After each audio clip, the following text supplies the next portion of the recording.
Hello दोस्तों, आज की कहानी है हम सफ़र। एक माँ जिसकी आज इकलौती बेटी की शादी है। माँ बेटी को वेडिंग गिफ्ट के तौर पर एक बैंक अकाउंट की पासबुक देती है। तो बेटी अपनी माँ से पूछती है कि ये क्या है। माँ कहती है कि ये मेरी तरफ से एक छोटा सा वेडिंग तोहफा है। ये बैंक अकाउंट की पासबुक है। ये तुम्हारे जीवन के खुशी के लम्हों को संजोए रखेगी। आगे जब भी तुम दोनों की ज़िंदगी में कोई खुशी का मौका आए तो अपनी तरफ से इसमें कुछ पैसे डिपॉज़िट करना। जितनी बड़ी खुशी उतनी ज़्यादा रकम, और उसके आगे लिख भी देना कि आज ये खुशी का मौका है, इसलिए इतने पैसे जमा किए हैं। आज मेरी बेटी की शादी है तो मेरे लिए भी खुशी का दिन है कि इसलिए मैंने भी इसमें 1,000 रुपये डिपॉज़िट करा दिए हैं। और आगे डिस्क्रिप्शन में लिख भी दिया है कि आज मेरी बेटी की शादी है, इसलिए मैं 1,000 रुपये इसमें जमा करती हूँ। बेटी को अपनी माँ का दिया गिफ्ट बहुत प्यारा लगा। बेटी ने घर जाने के बाद जब ये बात अपने पति से की तो पति को भी ये चीज़ बहुत अच्छी लगी और कहने लगा कि ये तो बहुत अच्छा तरीका है अपने जीवन के खुशी के लम्हों को फिर से याद करने का। दोनों अब इंतज़ार ही कर रहे थे कि कब इसमें अगला डिपॉज़िट हो। दोनों नए नए बहाने ढूंढते थे पैसे जमा करने के। कभी आज हम बाहर खाना खाने, इसलिए 300 रुपये। आज पहली बार शॉपिंग करने गए, इसलिए 500 रुपये। आज हस्बैंड का जन्मदिन है, 800 रुपये। आज वाइफ का जन्मदिन है, इसलिए 800 रुपये।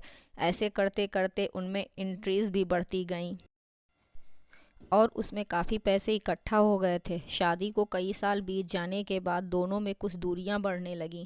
दोनों में छोटी मोटी नोक-झोंक होनी शुरू हो गई थी। फिर कुछ दिनों के बाद झगड़े होने लगे।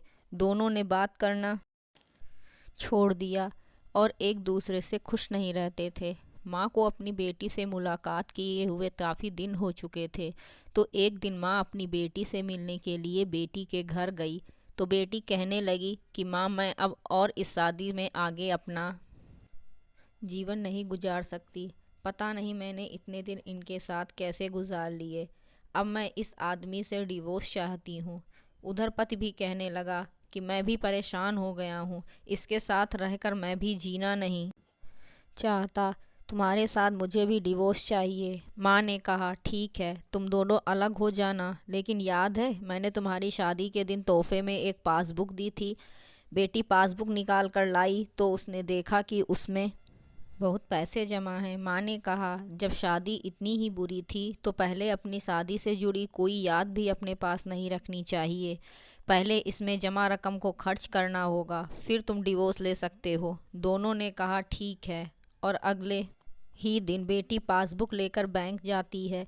पैसे निकालने के लिए बैंक में पैसे निकालने वालों की लाइन लगी थी, तो बेटी भी लाइन में खड़ी हो गई। अब खड़े हुए काफ़ी देर हो गई थी। बेटी ने खड़े खड़े ही पासबुक खोली और देखने लगी कि इसमें कब कब पैसे जमा किए थे। बेटी देखते ही देखते उसे पता ही नहीं चला कि कब उसकी आंखें भर आईं, अपने बीते लम्हों को याद करके जो उसने उसी पति के साथ बिताए थे जिसे वो आज डिवोर्स देने चली थी। बेटी बिना पैसे निकाले वापस घर आ गई और अपने पति से कहने लगी कि ये मुझसे नहीं हो पाएगा। ऐसा करो, तुम ही जाकर इसमें जमा सारा पैसा खर्च कर दो। पति ने कहा ठीक है, और पति बैंक गया, लाइन में खड़ा हो गया।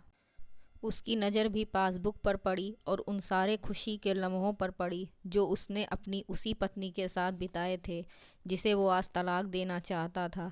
अपने जीवन के सबसे हसीन लम्हों को याद करके पति की भी आंखें भर आईं और वो भी लाइन से निकल गया।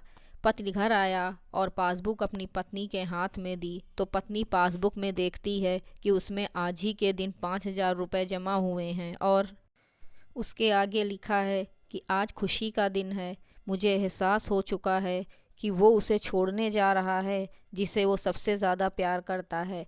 मैंने फ़ैसला कर लिया है कि अब बाकी की सारी ज़िंदगी उसी के साथ बिताना चाहता हूँ।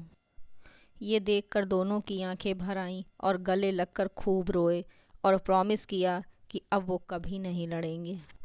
इसलिए किसी भी रिश्ते को मजबूत बनाने के लिए अच्छे लम्हों को याद करना चाहिए, बुरे लम्हों को नहीं।